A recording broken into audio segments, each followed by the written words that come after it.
Wabarakatuh. Yang terhormat Bapak Dr. Triawan Alkausar MVSC selaku dosen pengampu mata kuliah struktur perkembangan hewan.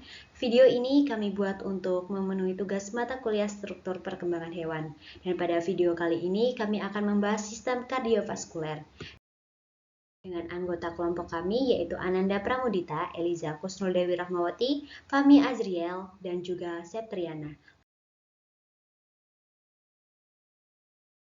Langsung saja kepada topik pembahasan kita yang pertama, yaitu mengenai pengertian sistem kardiovaskuler. Jadi, sistem kardiovaskuler adalah kumpulan organ yang bekerja sama untuk melakukan fungsi transportasi dalam tubuh manusia. Sistem ini bertanggung jawab untuk mentransportasikan darah yang mengandung nutrisi, bahan sisa metabolisme, hormon, zat kekebalan tubuh, dan zat lainnya ke seluruh tubuh, sehingga tiap bagian tubuh akan mendapatkan nutrisi dan dapat membuang sisa metabolismenya ke dalam darah. Dengan tersampainya hormon ke seluruh bagian tubuh, kecepatan metabolisme juga akan dapat diatur. Sistem ini juga menjamin pasokan zat kekebalan tubuh yang berlimpah pada bagian tubuh yang terluka karena akibat kecelakaan atau operasi dan bertujuan untuk mencegah infeksi di daerah tersebut. Selanjutnya yaitu embriologi jantung. Embriologi jantung terjadi pada pertengahan minggu ketiga. Pertumbuhan ini terjadi karena mudiga bertambah besar sementara makanan yang diterima secara difusi dari induknya tidak mencukupi lagi. Kemudian, mudiga juga butuh suplai darah jantung, pembuluh darah untuk pertumbuhannya. Nah, perkembangan jantung yang sangat kompleks karena harus bekerja sebelum pertumbuhannya sempurna. Pada hari ke-22, perkembangan kedua tabung jantung mulai terjadi. Dan pada minggu ke-4 sampai ke-7, jantung mulai berstruktur menjadi 4 ruang. Dan juga terjadi pembentukan septum jantung dari bantalan endokardium.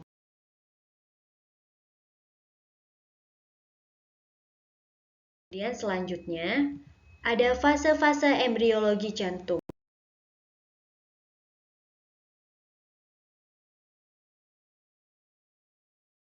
Permulaan, sel mesenkim dalam lapisan mesoderm splanik berlipat ganda dan membentuk kelompok angiogenik yang terpisah satu sama lain.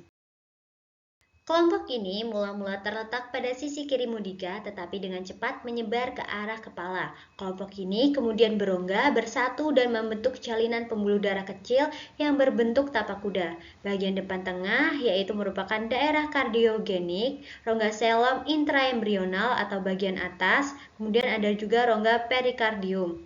Pada hari ke-19, dari mesoderm mudiga akan terbentuk dua tubulus endokardial, dan pada hari ke-21, tubulus ini bersatu membentuk tubulus cordis primitif.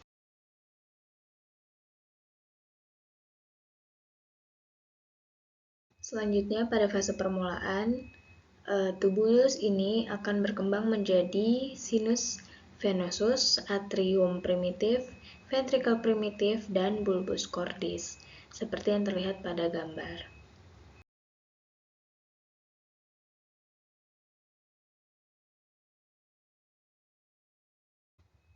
Kemudian pada minggu keempat, tubulus cordis menekuk dan melipat. Bulbus cordis terdorong ke inferior dan anterior dan bagian kanan mudiga. Ventricle primitif berpindah ke kiri, atrium primitif dan sinus venosus berpindah ke superior dan posterior.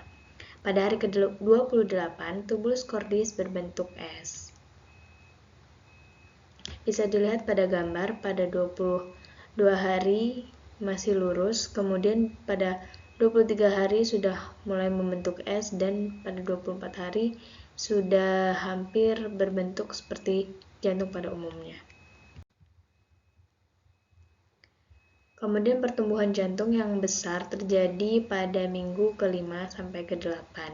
Tubulus jantung berkembang dengan bersekat-sekat dan membentuk 4 ruang, yaitu 2 atrium dan 2 ventricle, pembuluh darah yang keluar dan masuk ke jantung. Sekat ini terbentuk oleh yang pertama, pertumbuhan massa jaringan yang aktif dan saling mendekat, kemudian pertumbuhan aktif satu massa tunggal yang terus meluas. Kesalahan pertumbuhan saat ini menyebabkan kelainan jantung kongenital. Selanjutnya ada komponen sistem kardiovaskuler. Sistem kardiovaskuler terdiri atas organ jantung dan pembuluh darah. Fungsi sistem ini dapat dianalogikan dengan sistem pengairan di rumah tangga, di mana organ jantung berperan sebagai pompa dan pembuluh darah berperan sebagai saluran atau pipanya. Sistem ini bertanggung jawab untuk mentransportasikan darah dan zat yang dikandungnya ke seluruh bagian tubuh manusia. Sistem kardiovaskuler merupakan sistem tertutup. Artinya, darah yang ditransportasikan akan berada di dalam jantung dan pembuluh darah, tidak dialirkan ke luar pembuluh darah. Berdasarkan arah aliran darah, maka pembuluh darah dapat dikelompokkan menjadi dua. Yang pertama, pembuluh darah yang meninggalkan jantung atau arteri, dan pembuluh darah yang menuju jantung atau vena.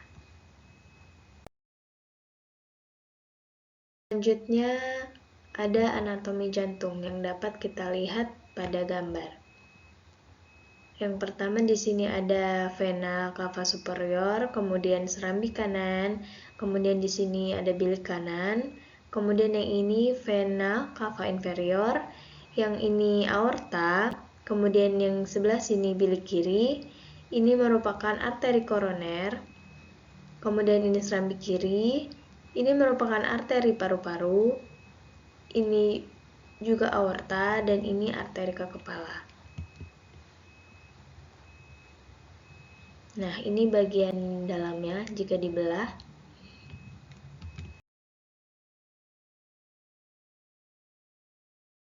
Kemudian fungsi jantung. Fungsi jantung sebagai pompa ada 5, yaitu yang pertama fungsi atrium sebagai pompa, fungsi ventrikel sebagai pompa, periode ejeksi, diastole, dan yang terakhir periode relaksasi isometrik. Ada 2 cara dasar pengaturan kerja pemompaan jantung. Yang pertama, autoregulasi intrinsik atau pemompaan akibat perubahan volume darah yang mengalir ke jantung. Dan yang kedua, refleks, mengawasi kecepatan dan kekuatan kontraksi jantung melalui saraf otonom.